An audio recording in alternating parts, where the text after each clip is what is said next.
Kita beralih ke informasi selanjutnya. Pemirsa, Kementerian Imigrasi dan Pemasyarakatan menyatakan Riza Khalid tersangka kasus dugaan korupsi tata kelola minyak mentah berada di Malaysia.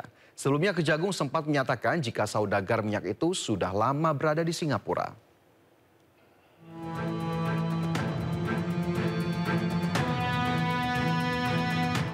Hampir 2 pekan setelah ditetapkan sebagai tersangka dalam kasus dugaan korupsi tata kelola minyak mentah, Kejaksaan Agung belum juga berhasil menangkap Riza Khalid.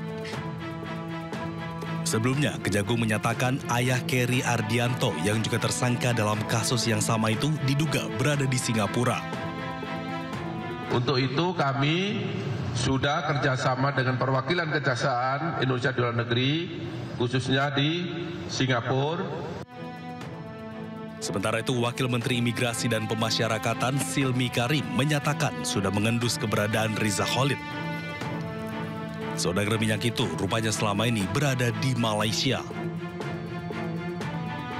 Dari catatan imigrasi, Riza Khalid sudah berada di Malaysia sejak Februari 2025 atau sebelum Kejaksaan Agung mengeluarkan surat pencekalan. Kementerian Imigrasi dan Pemasyarakatan juga memastikan akan berkoordinasi dengan otoritas imigrasi dan kepolisian Malaysia untuk memantau Riza Khalid. Riza Khalid menjadi satu dari 18 tersangka dalam kasus dugaan korupsi tata kelola minyak mentah dan produk kilang PT Pertamina. Kejagung mencatat akibat persekongkolan jahat itu, negara dirugikan hingga 285 triliun rupiah. Tim Liputan iNews melaporkan. Kejaksaan Agung mengajukan surat ekstradisi untuk tersangka Juristan yang disebut sedang berada di luar negeri. Sementara masyarakat anti korupsi menyebut ex anak buah Nadiem tersebut berada di Australia.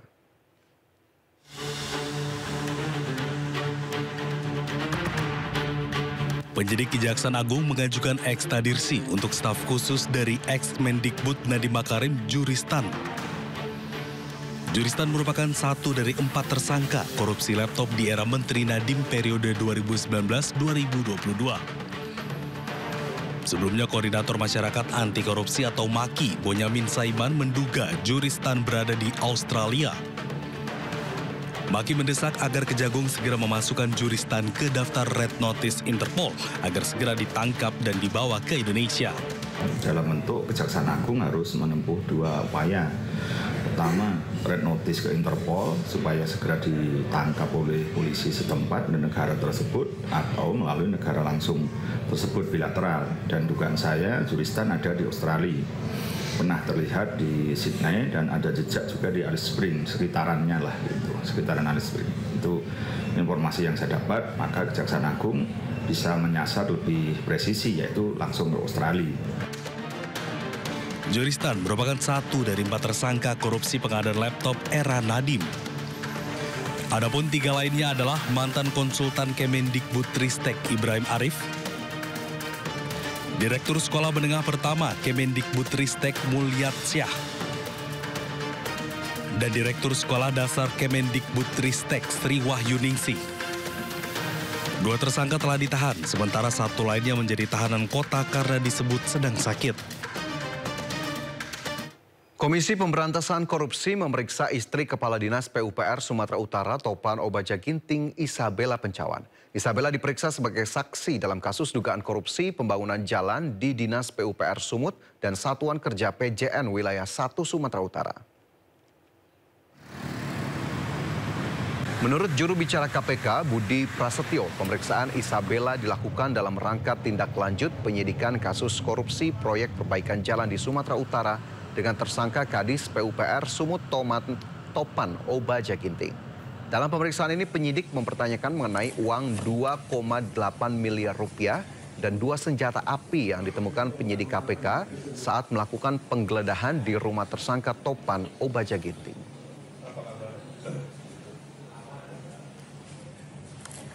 Ini saudara Isa diperiksa sebagai saksi dalam perkara dugaan korupsi pembangunan proyek-proyek jalan dan reservasi di wilayah Sumatera Utara.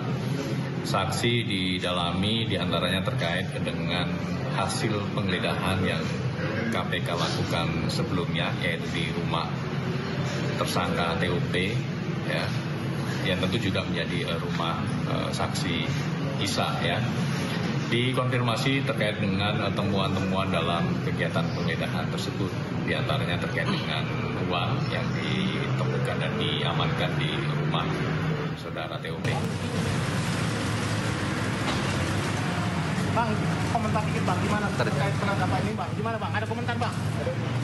Ada yang mau disampaikan Bang terkait penangkapan ini? Topan Obaja Ginting merupakan satu dari 5 tersangka yang terjaring OTT KPK. Topan merupakan orang dekat Gubernur Bobi Nasution. Selain Topan, 4 tersangka lain yakni Kepala UPTD Gunung Tua Dinas PUPR Sumut Rasuli Effendi Siregar, pejabat pembuat komitmen Satker PJN Wilayah 1 Provinsi Sumut Helianto, Direktur Utama PT Dalihan Natolu Group Akhirun Effendi Siregar, dan Direktur PT Rona Namora Raihan Dulasmi Pilang. Terkait penangkapan ini Bang. Bang, gimana lu? Halo Bang. Pak, gimana Pak? Boleh Pak, keterangannya Pak? Kita ke informasi lain, pemirsa. Roy Suryo CS mendatangi Polda Metro Jaya mendesak dilakukannya gelar perkara khusus kasus tudingan ijazah palsu Jokowi. Permintaan gelar perkara khusus dilakukan lantaran Roy Suryo CS sebagai terlapor merasa tak dilibatkan oleh Polda Metro Jaya yang telah meningkatkan kasus ijazah Jokowi dari tahap penyelidikan ke penyidikan. Roy Suryo CS juga meminta agar Jokowi bisa segera diperiksa secara langsung di Polda Metro Jaya sebagai pelapor. Selain itu, Roy Suryo CS mendesak Polda Metro Jaya menyita ijazah Jokowi untuk kepentingan pembuktian dalam laporan.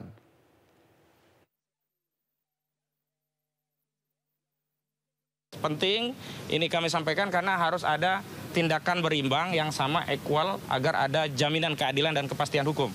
Kalau di Barkrim saja diadakan gelar perkara khusus, di Polda juga harus demikian. Ya. Dan sebenarnya yang kami sangat sayangkan adalah semestinya peningkatan status ini menunggu terlebih dahulu hasil gelar Wasidik Bareskrim Mabes Polri. Kenapa demikian?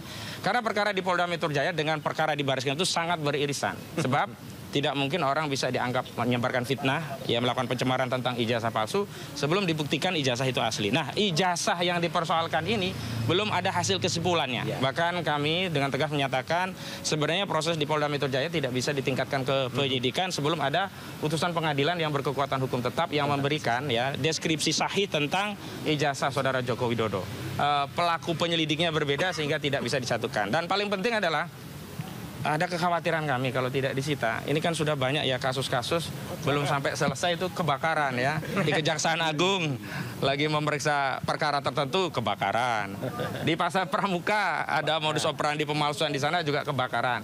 Nah khawatir juga ini ya belum sampai ke persidangan tiba-tiba rumah dari pelapor di Solo kebakaran dan dokumen itu kan hilang. Kan berbahaya itu. Maka sebaiknya harus disita terlebih dahulu oleh penyidik.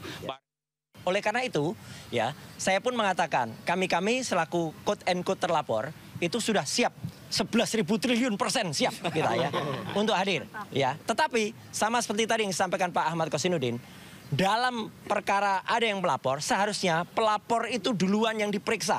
Ya, pelapor itu duluan, urutannya begitu, dalam KUHP urutannya juga begitu. Jadi tidak lazim, tidak umum, bahkan aneh jika pelapornya. Saya makanya juga tanya, kenapa pelapornya belum diumumkan untuk diundang atau dipanggil ya untuk datang?